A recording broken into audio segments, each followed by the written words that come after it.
Good afternoon students. Omitech computer institute की online class जो कि फ्री ऑफ कॉस्ट चल रही है टैली की, उसमें आपका स्वागत है। और जिन लोगों को आवाज़ नहीं आ रही है वो लोग जॉइन ऑडियो ऑप्शन पे सबसे नीचे मोबाइल की स्क्रीन के सबसे नीचे लेफ्ट कॉर्नर में पहला ऑप्शन आता है जॉइन ऑडियो, वहाँ पे क्लिक करेंगे और क्लिक करके कॉल ओवर इंटरनेट का एक मैसेज आएगा, उस मैसेज पे क्लिक कर देंगे। क्लिक करते ही आपको आवाज़ आने लगेगी, ठीक है, और आपको मेरी आवाज़ सुनाई देने लगेगी। अब बात करते हैं कि आप लोग जब क्लास में आते हैं तो आप लोगों का जो नाम है वो आपके मोबाइल का नाम आता है। बाय डिफॉल्ट ये नाम आपका मोबाइल का ही ले लेता है। तो जब आप एंट्री करेंगे हमेशा ध्यान रखिएगा, तो आप सबसे पहले ऊपर अपना नाम डाला करिए। नाम डाल करके 1 2 3 4 5 जो लॉगिन पासवर्ड है वो डाल देते हैं। तो एक तरह से जो आईडी है आपकी, जो भी आईडी आपको बताई गई है, आईडी डालने के बाद ऊपर नाम मेंशन करने का ऑप्शन आता है, तो उसमें नाम जरूर मेंशन कर दिया करें अपना। ठीक है, इस तरह से हम लोग जब पढ़ेंगे तो आपका यहाँ पे नाम आएगा, तो मुझे इजी रहेगा आप लोग की अटेंडेंस मेंटेन करने के लिए। तो आप सभी लोग, जो भी लोग सुन पा रहे हैं मेरी आवाज को,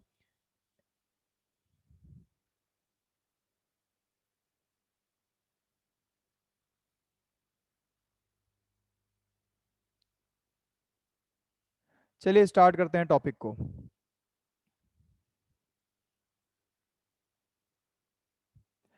जितने भी लोगों ने टैली पढ़ रखी है, बहुत अच्छी बात है कि उन लोगों ने टैली पढ़ रखी है। अब आपको क्या करना है, आपको सिर्फ और सिर्फ अभी जो हम पढ़ाएंगे उस क्लास को ध्यान से सुनना है, क्योंकि हम लोग अकाउंटिंग टैली जो भी सीखने जा रहे हैं वो सीख लेंगे, और स्टार्टिंग से बिल्कुल पढ़ेंगे, जीरो से पढ़ेंगे। जिसने भी टैली पहले पढ़ रखी है उसके लिए तो बहुत अच्छी बात है, वो रिवीजन कर लेंगे अपना, ठीक है। बट जिसने नहीं पढ़ रखी है उसके लिए भी ये बहुत अच्छी बात है कि उन्हें एक ऐसा कोर्स मिल रहा है जो कि बिल्कुल बेसिक से शुरुआत होगा, बिल्कुल स्टार्टिंग से, जीरो से स्टार्टिंग करेंगे और हम लोग यहाँ से पढ़ना शुरू करेंगे, ठीक है। तो आइए और स्टार्ट करते हैं टैली की फर्स्ट इंट्रोडक्शन क्लास।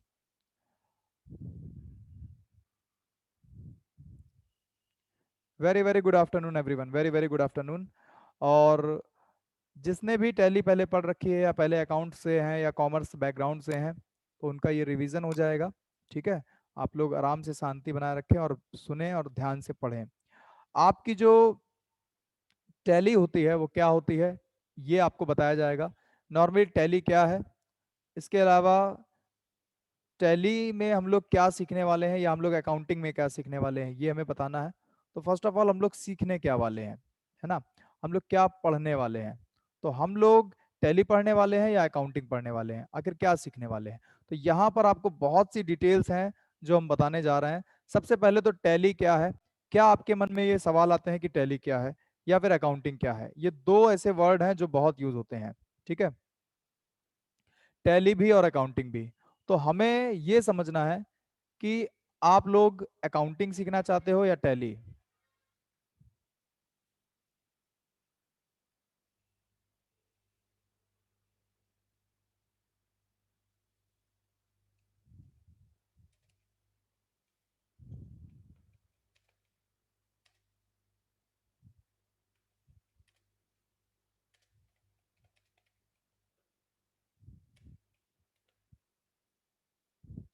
कुछ लोग रिप्लाई आ रहे हैं अकाउंटिंग, कुछ लोग कह रहे हैं टैली, कुछ लोग कह रहे हैं दोनों। तो आपको बताते हैं दोनों।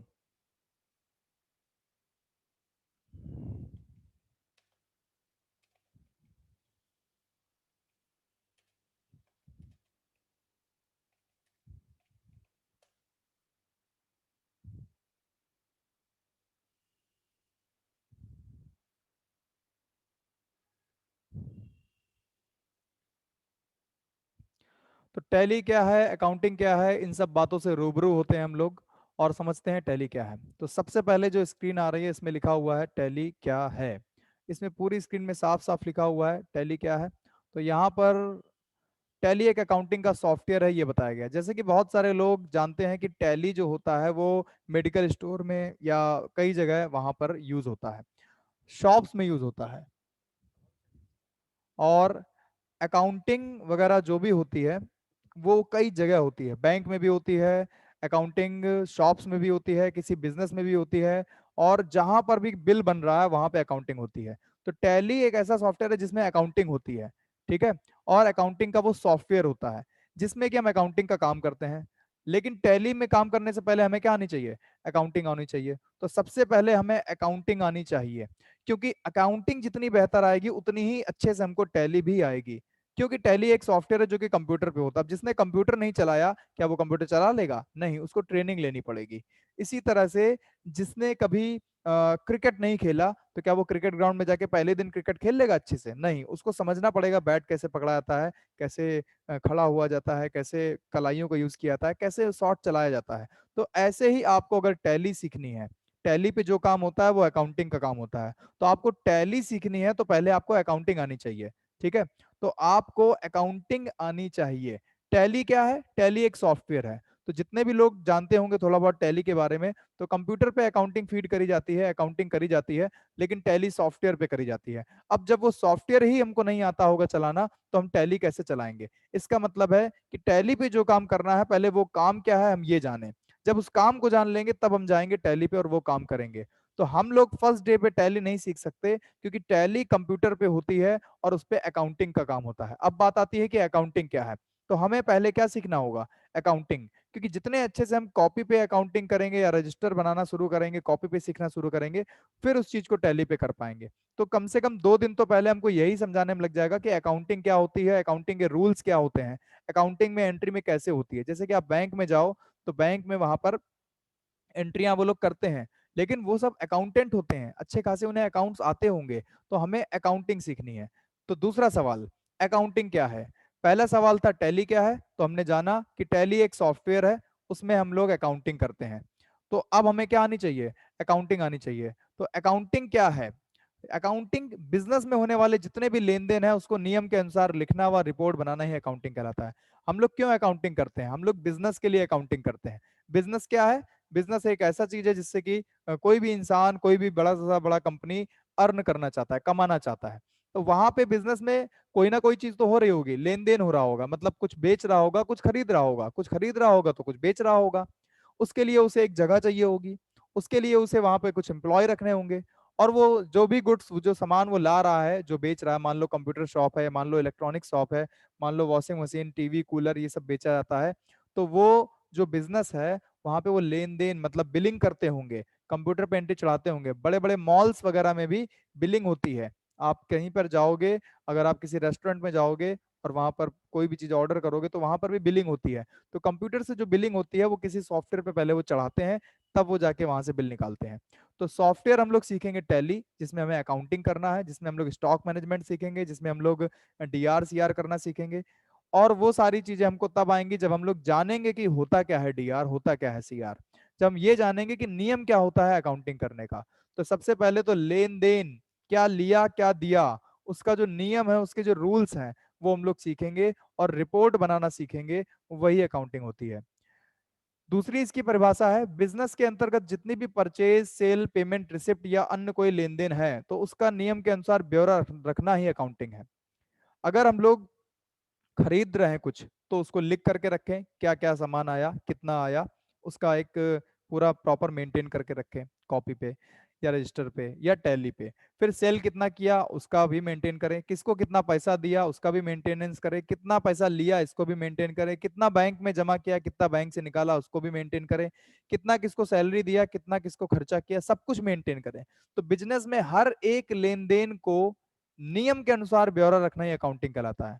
अब बिजनेस में खरीदारी, बिक्री, पेमेंट देना, पेमेंट लेना, मतलब परचेज, सेल, पेमेंट और रिसिप्ट, 4 तरह के लेन देन तो होते ही होते हैं।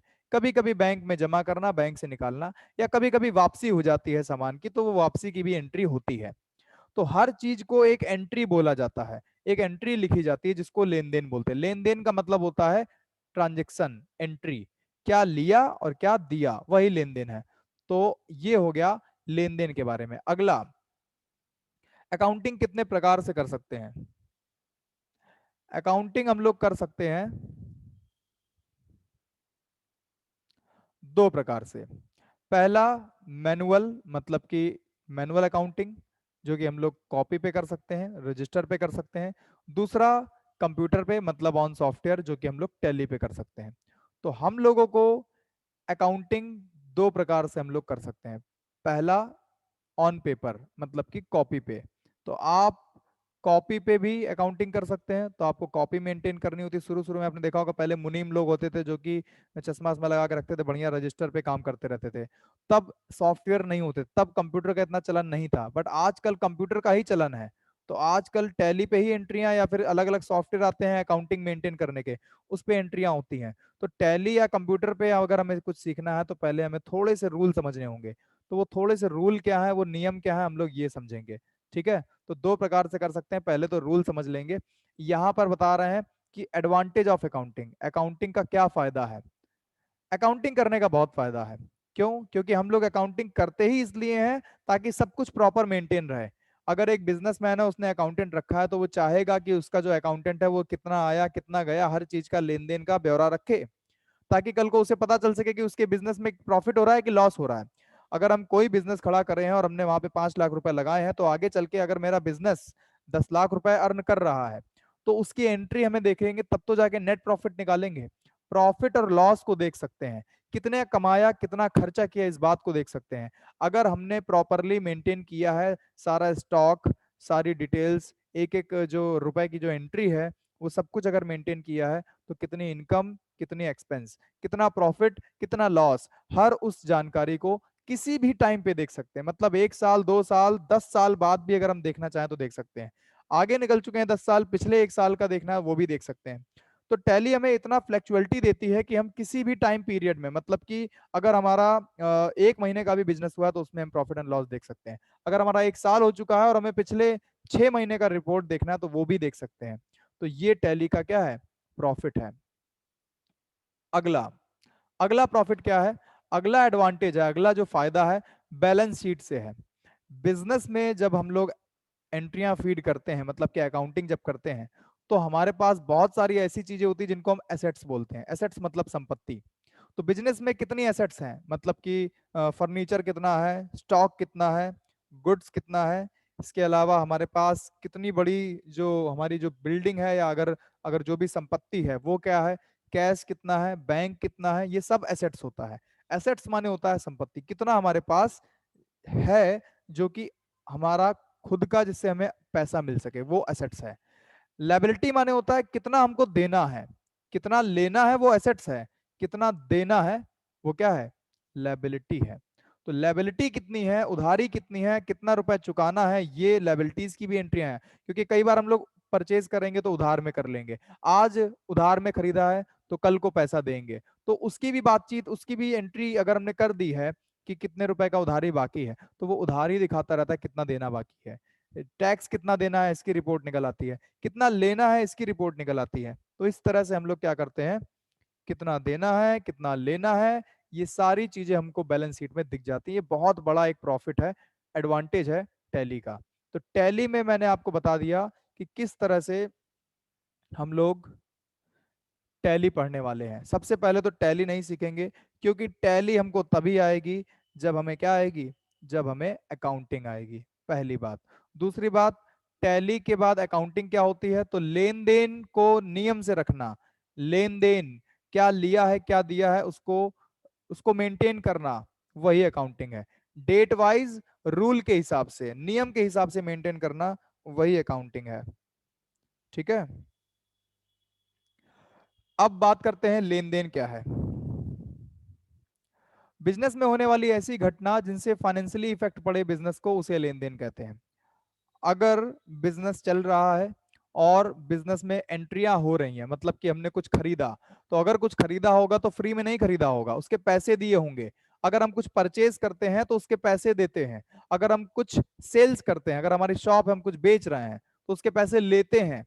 तो फाइनेंशियली हमें अमाउंट या तो हमारे पास आता है या तो अमाउंट हमारे पास से जाता है। जब हम पेमेंट देंगे तो अमाउंट जाएगा, जब हम पेमेंट लेंगे तो अमाउंट आएगा। अमाउंट का मतलब कैश या बैंक, कोई भी तरीका हो सकता है, किसी भी तरीके से हम पैसे ले सकते हैं, कैश फॉर्मेट से या बैंक के फॉर्मेट से, चेक से, ऑनलाइन से, कैसे भी करके। तो अगर फाइनेंशियली इफेक्ट पड़ रहा है तो ही वो लेन देन है। लेन देन का मतलब, लेन देन का मतलब होता है कि हम लोग क्या ले रहे हैं क्या दे रहे हैं, वही लेन देन है। अब यहाँ पर लेन देन का सेंस ये नहीं है कि हम लोग पैसे ना ले, मतलब कि गेहूं के बदले चावल ले ले, ये लेन देन की बात नहीं हो रही है। कोई स्टॉक कोई सामान खरीदे उसकी बदली पैसे दें। फाइनेंशियली लेन देन की बात हो रही है। ट्रांजेक्शन का मतलब है लेन देन जिसमें पैसे बढ़े पैसे घटे, वही लेन देन है। अगर आप कोई मॉल पे जाते हो, मॉल में बैठ करके आपने ऑर्डर दे दिया, तो जब तक आपने ऑर्डर दिया है तब तक आपका लेन देन नहीं हुआ है, क्योंकि आपने पैसे नहीं दिए। लेकिन अगर आपने पेमेंट कर दी और कोई सामान आपके पास आ गया, तो वो लेन देन है। ठीक है, तो यहां पर लेन देन का मतलब है,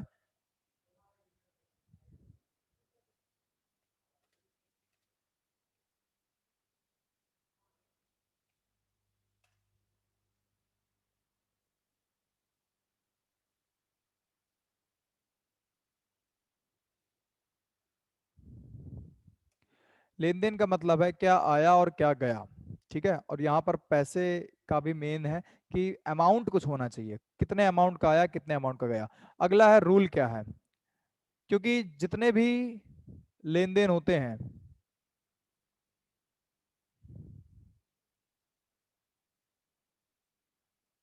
जितने भी लेन देन होते हैं वो आप लोगों को मेंटेन करने होते हैं कुछ रूल के हिसाब से, अकाउंटिंग रूल के हिसाब से। अकाउंटिंग रूल क्या होते हैं? अकाउंटिंग रूल के अनुसार हम कई प्रकार के रजिस्टर बनाएंगे, कई प्रकार की रिपोर्ट बनाएंगे, क्योंकि जिस जिस तरह से हम लोग टैली पे काम करना चाहते हैं उसके पहले हमें कॉपी पे काम करना आना चाहिए, रजिस्टर बनाने आने चाहिए। तो पहले के टाइम पे मुनीम लोग बड़े बड़े रजिस्टर बनाते थे।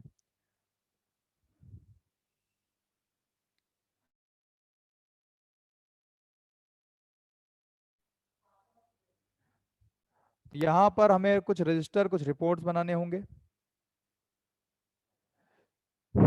बिजनेस में जितनी भी फाइनेंशियली गतिविधि होती है, मतलब कि जितने भी फाइनेंशियल आना जाना, पैसे का आना जाना लगा हुआ है, वो हम तभी संभाल पाएंगे जब हम रिपोर्ट्स और रजिस्टर बनाते रहते हैं, लगातार एंट्रियां करते रहते हैं। तो लगातार एंट्रियां करते रहने के कुछ स्टेप्स हैं। ठीक है, स्टेप्स क्या है ये हम लोग आगे सीखेंगे। सबसे पहला स्टेप, स्टेप ऑफ अकाउंटिंग। आप अकाउंटिंग को कितने स्टेप में सीखने वाले हैं? ये टैली की बात हो रही है कि आप टैली पे क्या क्या करोगे।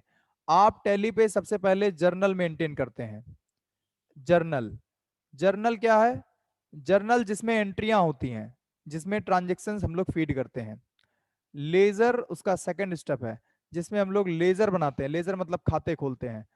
आप जैसे कि बैंक में जाते हो, बैंक में पैसा जमा करते हो, तो बैंक में आप जब पैसे जमा करते हो, तब आप बैंक में जब आप पैसे जमा करते हो, तब आप वहां पर डायरेक्ट पैसे नहीं जमा कर पाते, क्योंकि आपका अकाउंट नहीं है वहां पे। तो सबसे पहले अकाउंट खोलना पड़ता है।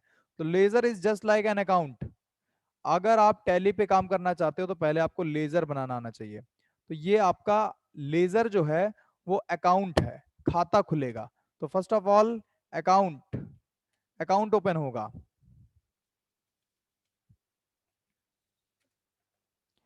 जब अकाउंट ओपन हो जाएगा तब आप जाके लेन देन कर पाते हो। तो जर्नल में लेन देन होते हैं सारे, लेकिन जर्नल में लेन देन तब होते हैं जब आप लेजर बना लेते हो। तो यहाँ पर जर्नल में सारी एंट्रियां होती हैं। अगर आप टैली पे करना चाहते हो तो लेजर बनाओगे तब एंट्रियां होंगी। फिर लेजर को पोस्ट करना मतलब एंट्रियां पोस्ट करना। फिर कुछ रिपोर्ट बनती है, trial balance, profit and loss and balance sheet. तो यहाँ पर रिपोर्ट्स कितनी है? रिपोर्ट्स जो कि ट्रायल बैलेंस से चौथे नंबर से जो दिख रही हैं वो आपकी रिपोर्ट्स हैं। ये रिपोर्ट्स कहाँ बनती हैं? ये रिपोर्ट्स टैली में बनती हैं। टैली बाय डिफॉल्ट जब आप एंट्रियां करते हो तो टैली खुद से रिपोर्ट्स बनाता है। हमें यहां से लेकर के यहां तक की जो रिपोर्ट्स हैं ये अपने आप मिलेंगी। Trial balance, profit and loss, balance sheet. Tally पे हमको क्या करना पड़ेगा? टैली पे हमें दो काम करना, मात्र दो काम हमको टैली पे सीखना है, कि जर्नल कैसे बनाएंगे, लेजर कैसे बनाएंगे। लेजर पोस्टिंग मतलब कि एंट्री फीड करना, वो अपने आप लेजर पोस्टिंग ऑटोमेटिकली हो जाती है। तो टैली में कुछ चीजें ऑटोमेटिक होती हैं। ठीक है, ऑटोमेटिक क्या होती है? फीड हो जाती हैं। जैसे कि यहाँ पर ऑटोमेटिक एंट्रियां तो नहीं होती हैं, लेकिन ऑटोमेटिक रिपोर्ट जरूर बन जाती है। अगर आप एंट्री करने जाओगे तो आपको पहले एंट्री करनी पड़ेगी, लेकिन ये ऑटोमेटिक बनेगी। ट्रायल बैलेंस ऑटोमेटिक बनेगी, प्रॉफिट एंड लॉस ऑटोमेटिक बनेगा, बैलेंस शीट ऑटोमेटिक बनेगी। तो ये चार चीजें ऑटोमेटिक हो जाती हैं, लेकिन आपको करना क्या होगा? जर्नल और लेजर दो चीजें आपको मेंटेन करनी होगी। तो ये स्टेप्स हैं करने के, कि आप सबसे पहले क्या करोगे। सबसे पहले हम लेजर मेंटेन करेंगे, सॉरी जर्नल मेंटेन करेंगे, जर्नल के बाद लेजर मेंटेन करेंगे। जर्नल क्या होता है? जर्नल वो रजिस्टर जिस पे हमें सारी एंट्रियां करनी होती हैं। जैसे कि यहाँ पर लिखा हुआ है, जर्नल एक प्रकार का रजिस्टर जिसमें सभी ट्रांजेक्शन को अकाउंटिंग के नियम के अनुसार डेट वाइज लिखा जाता है। तो सारी जो एंट्रियां हैं वो किसमें होंगी, एक रजिस्टर में होंगी, जिसको जर्नल रजिस्टर बोलेंगे। तो जितने भी ट्रांजेक्शन है उसको अकाउंटिंग रूल के अंतर्गत जिस भी रजिस्टर पर हम लोग लिखते हैं उसे जर्नल रजिस्टर कहते हैं, और जो एंट्री होती है उस एंट्री को जर्नल एंट्री बोलते हैं। तो ट्रांजेक्शन का मतलब है लेन देन, अगर हम उस लेन देन को करना चाहते हैं तो जर्नल रजिस्टर पे जाके करेंगे। जो एंट्री जो हम लोग करते हैं उस एक एंट्री को जर्नल एंट्री बोलते हैं। तो एंट्री अगर हमने करी है, एंट्री आपने सुना होगा बैंक की पासबुक, जब हम लोग जाते हैं बैंक वगैरह में तो हमको वहां पे बैंक की पासबुक में एंट्री करवानी होती है। एंट्री किस चीज की, जो पैसा हमने जमा किया है, जो हमने निकाला है, जो जमा किया है, जो निकाला है, उसका पूरा का पूरा ब्यौरा हमें अपने पासबुक में मिल जाता है। तो पासबुक में हमको क्या क्या चीजें मिलती हैं, पासबुक में हमको मिलती हैं सारी की सारी डिटेल, हमने कितने रुपए किस डेट को जमा किया है, कब निकाला है, कब जमा किया है, कब निकाला है, कब जमा किया, और आखिरी में जो बैलेंस मेरा बचा है वो भी वहां पे पासबुक में लिख करके आता है। तो बैंक की पासबुक में एंट्री करवाते हैं ताकि हमें ये पता चल जाए कि मेरे पास कितना बैलेंस बचा है। वो एक इंसान का खाता होता है। ऐसे जर्नल रजिस्टर में हर एक चीज का, यहाँ पे हर एक चीज का लेन देन मेंटेन होता है। चाहे हमारा एक बड़ा सा बिजनेस हो और हमने Ram traders, Ajay traders, Vijay traders, Sohan traders, Mohan traders, ना जाने कितने ट्रेडर्स से हमारा लिंकअप और हम उनसे खरीदते हैं, और ना जाने कितनों को हम बेचते हैं, तो सबका खाता बना करके सबका लेन देन इसी रजिस्टर पे चढ़ाएंगे। किस दिन हमने खरीदा है वो डेट लिखेंगे, किस दिन हमने खरीदा है वो डेट यहाँ लिखेंगे, क्या खरीदा है मतलब क्या आया है वो यहाँ लिखेंगे, क्या हमने दिया है, क्योंकि जाहिर सी बात है कुछ अगर लिया होगा तो कुछ दिया होगा, वो यहाँ लिखेंगे। ये होता है हमारा डी आर, ये होता है हमारा 2 CR। हमेशा एक जगह ऊपर के लिए होती है और एक जगह नीचे के लिए होती है। ऊपर की जो जगह है उसको DR बोलते हैं, नीचे की जो जगह है उसको CR बोलते हैं। ये फॉर्मेट होता है यहाँ पर। DR के सामने जो यहाँ पे बॉक्स है और जो CR के सामने यहाँ जो बॉक्स है, यहाँ पैसे फिल किए जाते हैं, अमाउंट फिल किया जाता है। एक एंट्री करने का यही तरीका है, एक लेन देन को जर्नल रजिस्टर में चढ़ाने का यही तरीका है कि सबसे ऊपर आपको लिखना होता है क्या आया, और नीचे लिखना होता है क्या गया। तो जर्नल रजिस्टर में आपको ये लिखना है कि लेन देन अगर आपने किया है तो क्या चीज खरीदा है और क्या चीज आपने दिया है, मतलब आपके पास क्या आया है और क्या गया है। तो ये चीज आप मेंटेन करते हो यहीं पे। मान लीजिए आपने कुछ खरीदा, मान लीजिए आपने एक मोबाइल शॉप में गए, मोबाइल खरीदा, तो आपके पास क्या आया, आपके पास मोबाइल आया, तो आप मोबाइल को ऊपर लिखेंगे। ऊपर की जगह DR कहलाती है, क्या कहलाती है, DR। मान लीजिए आपने जो मोबाइल खरीदा है वो फ्री में तो खरीदा नहीं होगा, आपने पैसे दिए होंगे, तो आपने कैश दे दिया, वहां पे 15,000 का मोबाइल था, आपने कैश दे दिया, आपके पास से कैश गया। तो जो आया वो आप ऊपर DR पे लिखते हैं, जो गया वो नीचे CR पे लिखते हैं। पर्टिकुलर का मतलब होता है विवरण, विवरण देना कि हमने क्या खरीदा और क्या दिया, क्या लिया और क्या दिया, इस बात का विवरण हमें यहाँ देना होता है। तो पर्टिकुलर में आपको ऊपर DR नीचे CR की जगह फिक्स होती है, भरनी होती है। यही टैली में भी होता है, इसीलिए ये चीज कॉपी में आपको बता दिया जा रहा है कि ऊपर DR और नीचे CR। इस जगह क्या लिखेंगे, डेट लिखेंगे। मान लो हमने 5 मई 2021 को खरीदा था, तो हम यहाँ पे डेट डाल देंगे 5 मई 2021। DR में यहाँ पे पैसे लिखे जाते हैं। मान लीजिए हमने 15,000 का मोबाइल खरीदा, तो हम यहाँ पे 15,000 DR में ऊपर साइड लिखेंगे, और CR का पैसा नीचे साइड लिखेंगे 15,000 रुपए। इस तरह से यहाँ पर ये सब भरा जाता है।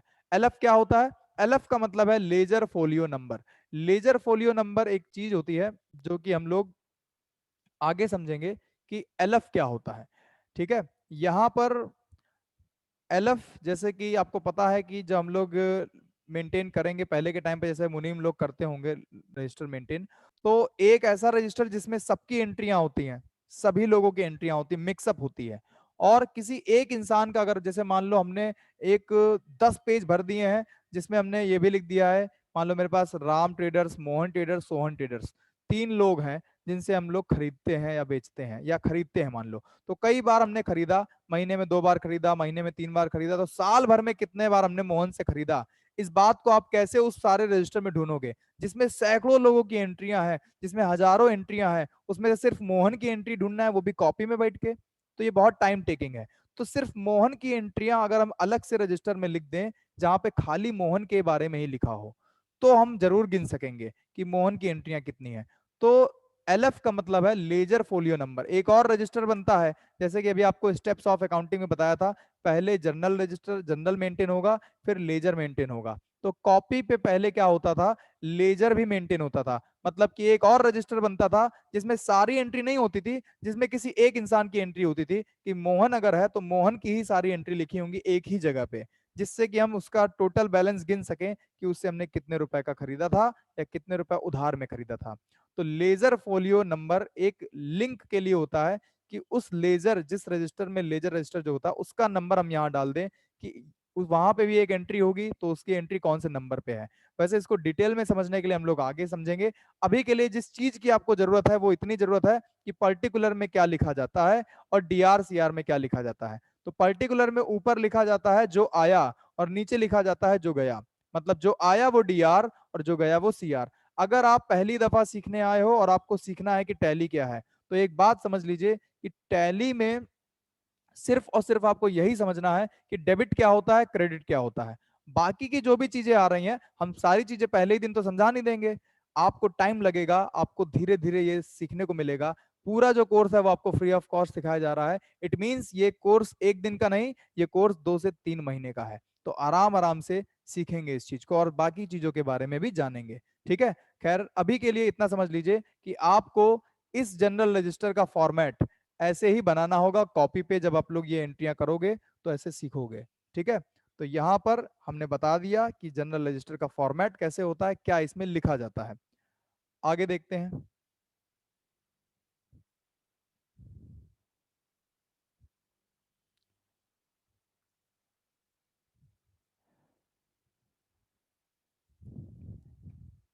अबाउट डेबिट एंड क्रेडिट, पूरी टैली का जो अगर हम एक एक बार में बोले जो सार होता है वो डेबिट और क्रेडिट होता है। आपको अगर एक दिन की बात करें, पहले दिन की बात करें, तो सबसे सबसे जो इंपॉर्टेंट चीज है वो यही है। आपको ये समझ में आना चाहिए कि डेबिट क्रेडिट क्या होता है। क्योंकि जब आप कहीं अकाउंटिंग करोगे तो वहां पे डेबिट और क्रेडिट ही सिखाया जाएगा कि क्या चीज आई क्या चीज गई। हम जनरल भाषा में तो यही बोलते हैं कि जो आया वो डीआर, लेकिन आज तक कभी किसी को पता नहीं होता है क्योंकि कभी किसी ने अकाउंटिंग के नजरिए से देखा ही नहीं। तो आज आपको अकाउंटिंग के नियम बताते हैं कि अकाउंटिंग का जो पहला जो नियम है वो डीआर और सीआर, मतलब डेबिट और क्रेडिट को समझने का यही है कि लेन देन में जो भी आपने लिया है वो डीआर और जो आपने दिया है वो सीआर।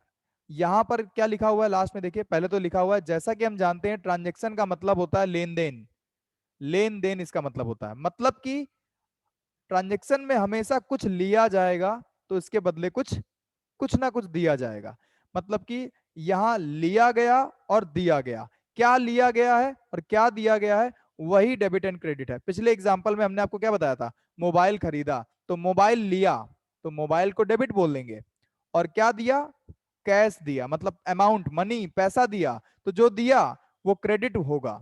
ठीक है, तो डेबिट मतलब जो आया, क्रेडिट मतलब जो गया। ये डेबिट एंड क्रेडिट जिसने सीखा, जिसने अकाउंटिंग सीखनी है वो इस बात को समझ ले। आप कभी बाजार में जाते हो तो अगर कुछ खरीदते हो तो कुछ लेते होगे, मतलब कुछ खरीदा होगा तो वो आया होगा आपके पास और आपने पैसे उसके दिए होंगे। तो जो आया उसको डेबिट में लिख दीजिए, जो गया उसको क्रेडिट में लिख दीजिए। ये आप अपनी तरफ से अकाउंटिंग कर सकते हो। ऐसे ही अगर आप एक शॉपकीपर, एक दुकानदार है, तो आपके पास जो आया उसको आप डेबिट में लिखेंगे, जो गया उसको आप क्रेडिट में लिखेंगे। तो पहले दिन की जो क्लास है जिसमें हमने आपको इतनी सारी बातें बताई कि क्या आया क्या गया, लेन देन क्या है, ये सारी चीजें आपको अच्छे से पूरी प्रिंटेड तरीके से पीडीएफ फाइल मिल जाएगी, जिसके लिए आपको टेलीग्राम के चैनल से जुड़ना होगा। ठीक है, तो टेलीग्राम में फ्री टैली ऑनलाइन कोर्स नाम का एक चैनल है, उसमें आप जाके ज्वाइन कर लीजिएगा। जितने भी लोग हैं उनको सारा नोट्स कंटेंट सब कुछ वहीं मिलेगा। ठीक है, तो आप लोग इसके लिए परेशान ना हो बिल्कुल बिल्कुल भी कि ये जो जो कुछ भी अभी हमने बताया वो हमें अगर पढ़ना है घर में तो हम कैसे पढ़ेंगे। ठीक है, वो सब कुछ आपको फ्री ऑफ कॉस्ट है, उसमें आपको मिलेगा। ठीक, अब ये जो अभी जो आधे घंटे बीत चुके हैं, स्लॉट ये होगा कि हम 2 बार में पढ़ाई करेंगे। मतलब कि पहले आधे घंटे पढ़ेंगे, बीच में 1 मिनट का ब्रेक होगा, क्योंकि जो जूम क्लास है वो 40 मिनट में ब्रेक हो जाती है। तो हम लोग बंद करके फिर से स्टार्ट करेंगे और आप लोग फिर से ज्वाइन करेंगे। 2 बार ज्वाइन करेंगे, एक बार शुरुआत के आधे घंटे, एक बार बाद के आधे घंटे। ठीक है, बीच में 1 मिनट का ब्रेक होगा। वैसे 1 मिनट नहीं लगता है, 30 सेकंड लगता है। हम जैसे ही इसको बंद करेंगे आपको फिर से सबको ज्वाइन करना होगा जैसे आपने ज्वाइन किया था। और जितने लोगों ने ज्वाइन किया था वो सब लोग यहाँ पे अपना नाम डाल के एंट्री करेंगे। जैसे बहुत से लोगों का मोबाइल का नाम आता है, जब वो एंट्री करेंगे तो ऊपर आईडी का नंबर डालना होता है, नीचे नाम डालना होता है। तो कृपया नाम डाल के आइएगा। अभी 1 सेकंड के बाद हम ये बंद करने जा रहे हैं। आप सभी लोग तुरंत जाकर के फिर से ज्वाइन करिए। आगे हम पढ़ाने जा रहे हैं कि एंट्री कैसे होती है और कैसे इसको कॉपी पे करेंगे। ठीक है, तो मिलते हैं just with in a minute.